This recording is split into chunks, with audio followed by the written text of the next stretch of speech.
I'm glad I got you! I wanted to buy again! Wait! Duh! Tell me! You want me to run down to the store and buy Ken something he doesn't need? Then you want me to run back in so you can say, Sister, you're spending all my money! And then I'll say, but brother, I'm only doing what you said! And then you'll say, we're not talking about this or this! We're talking about this!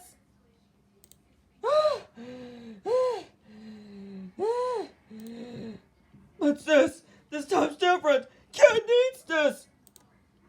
Are we going to the park soon? Please, sis, I'm begging you. I'm a lonely old dragon who's found love. Don't let me lose it.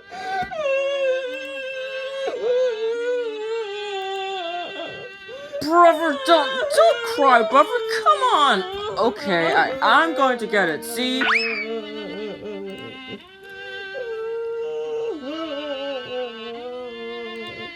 Cheer up, brother. Here, start washing machine you've wanted. Cheer up? How can I cheer up? We're spending all my hard-earned cash! See? You just did it again! Sis, I can't help it if you're a loose liver for people's money. Do you think Ken will need a dryer to go along with that? Well, brother, do you want to know what I think?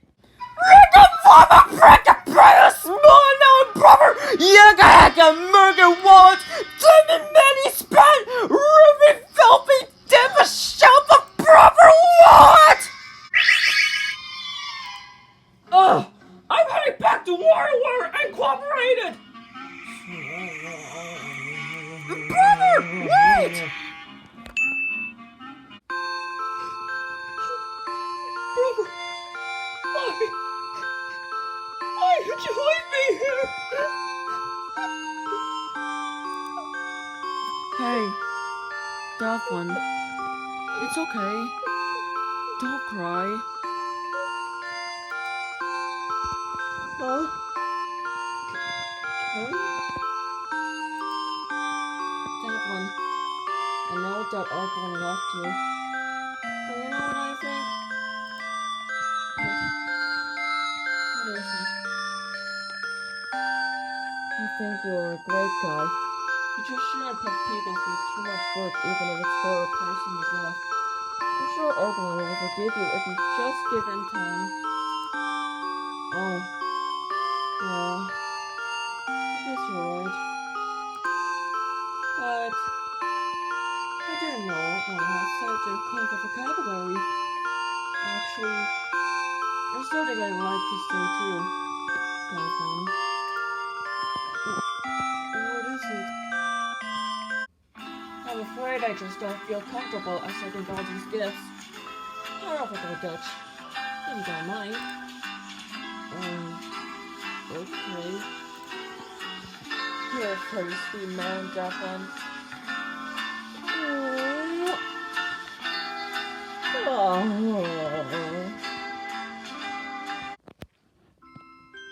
Dear Diary, they say love comes in many shapes and sizes.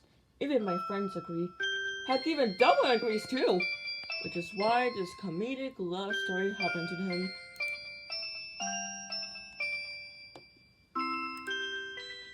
It all started when Devlin was in his room, stitching a rainbow bubble while sitting in his bean bag. Did someone taught Devlin how to stitch or knit? Anyways, while he was stitching, he abruptly stops and sniffs the air, wondering what the smell was. So he runs over to the drawer and shakes it, then smells it, revealing it only had 49.08 gifts, which is a penny short, according to him. Then he starts to cry about it.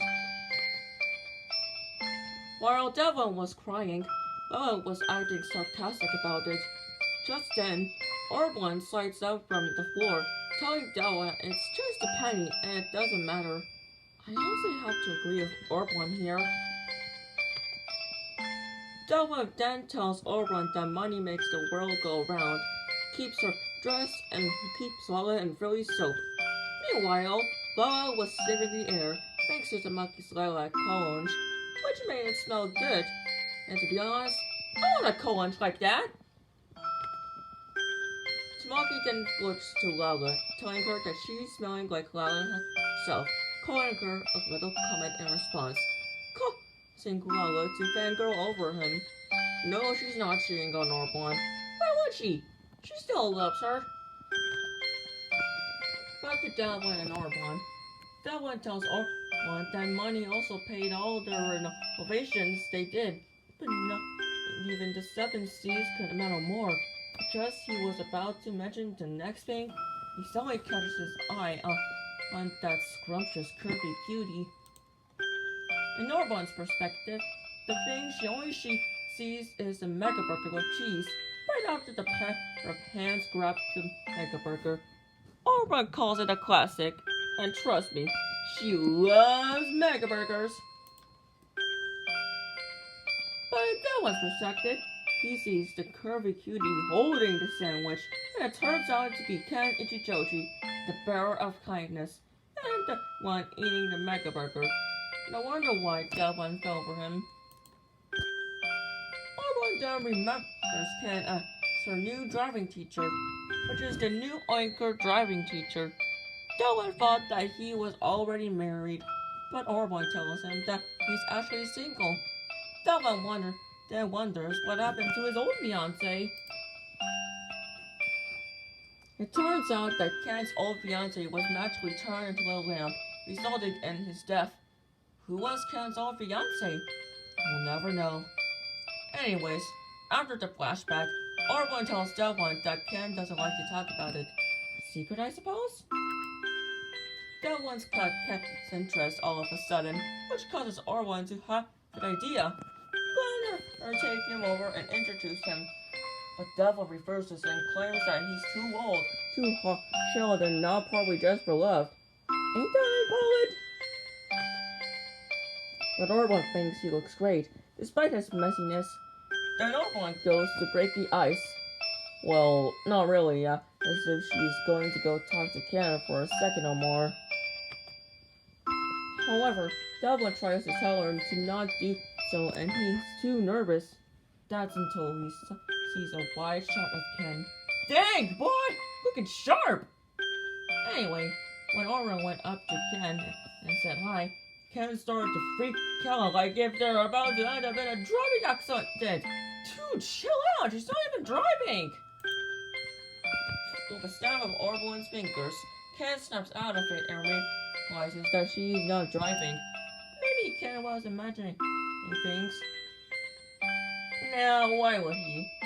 Anyways, Orblon tells Ken that she lives in Devlin's house, or in her house, by herself. After that, Orblon asks Ken if she can show him her brother, but Ken was about to refuse until Orblon tells him to not move, running back to Devlin to get him. After that, she sells Devlin to Ken, who's struggling to introduce himself to him. Yeah, I struggle to introduce myself too sometimes. While Devlin was struggling to introduce himself, Ken was about to leave until Devlin yelled no to Orblon, making Ken sit back down, shivering and sweating. Orblon tells Ken that Devlin's trying to tell him something. I wonder what it could be. Later, Devlin starts shutting his eyes and moving his arms around weirdly while speaking gibberish. I think he was trying to tell Ken something. Ken doesn't understand though, meaning it was up to Orblon to help translate for him. First, Orblon incorrectly translates that Devlin would like to hit Ken with a rake, which scares Ken. Secondly, Orblon incorrectly translates that Devlin would like to catch Ken's weight, which offends him. Finally, Orblon correctly translates that Devlin would like to go on a date with him. Oh wow, nice! Ken asks Devlin if Devlin would like to take him on a date, making him accept it. Ken tells Devlin that he was away with words, then he walks away leaving. Orblon looks at Devlin and Devlin tells her that he still got it. Yes, you do, cousin. Go get him! Later, at Devlin's house, Devlin was getting ready for his date with Orwin helping him, checking things off from the list until they stopped to the giant rusty rainbow bubble part where Devlin realizes that he can't find it. Just the giant rusty rainbow bubble! Silly Devlin! And it turns out that Orwin was just joking about it. As she threw the list away while laughing, she opens the door and makes a circle in the air with her hands, wishing Devlin good luck with you-know-who, while moving her eyebrows up and down. You know who guy is, right? At first, Devlin didn't know who that you-know-who guy is until Auburn revealed Ken's name, making Devlin fully understand. And so, Devlin begins his date with Kim at the Red Robin restaurant with him. I heard that the food tastes good here too. In the Red Robin restaurant, Ken was enjoying the food with Devlin, that he can't eat another bite since the food was cooked to perfection. Like he said, Devlin flirts with him. Ken then pulls out a caricature of himself, and they both turn to listen to the porn music Yola was playing on the other side of the room. Devlin flirts Ken again, calling him a pretty pearl in the process. Just as Ken was about to say something, a brown-haired waiter named Toya Kinamoto arrived and told Devlin that his fancy limousine is here. Since when did Devlin get a limousine? Devlin, happy about it, tells Ken that his chariot awaits. With a whistle, Tom and Jerry appear, and Toya joins in to carry a screaming Ken away. Devlin then tells him that he'll never have to walk again, calling him a lovely lemon in the process. Is he really sweet as a lemon? As Devlin's side, Toya appears with his bill. Devlin takes the bill, but is shocked to see that it costs $100. That's not correct, is it? Wrong! Toya apologizes to Devlin about his mistake and gives him a different bill. Devlin takes it, looks down, and becomes always shocked. Maybe it's due to higher dollars. And it was! Just as Devlin took a look at the bill, he began to scream in shock, which shatters the restaurant, which causes the sign to go flying and the fella to fall over. Whoa! I didn't know Devlin's screams can shatter buildings! Later, at Devlin's house, Devlin was back in his normal clothes while crying on the floor about the expensive money. Auburn was also there, but she couldn't understand why her brother had to spend $100 million in one night. It reveals that Devlin couldn't help but spend every cent he had on Ken and couldn't control himself. Orwin asks him what's he going to do, but Devlin says that he doesn't know and he's got another date coming tomorrow, which is Killian and Sweet Ken. That's why he's caught in the middle of his great two loves. Orwin wishes there was some way she could help. Hearing that, Devlin had an idea. He hands out his wallet to Orwin, wanting her to be in charge of his money. She doesn't get it, but Devlin wants her to come with him on the date and doesn't want her to spend any money. Talk about saving money. Later, at Ken's house, Devlin and Auburn walk up to it, and Devlin tells Auburn to keep it cheap by going to the park, and no matter how much he asks her, she doesn't give him any of his money. He gives an example, which Auburn refuses to. I'm guessing that's how buying in scarcity works. Devlin then walked up to the door and knocked on it. Ken hears and wonders who it is. Devlin tells Ken that it's him, calling him a beautiful boy in the process while showing out of his heart eyes. Ken hears him and giggles, telling him that he'll be ready just a minute. Is he getting dressed?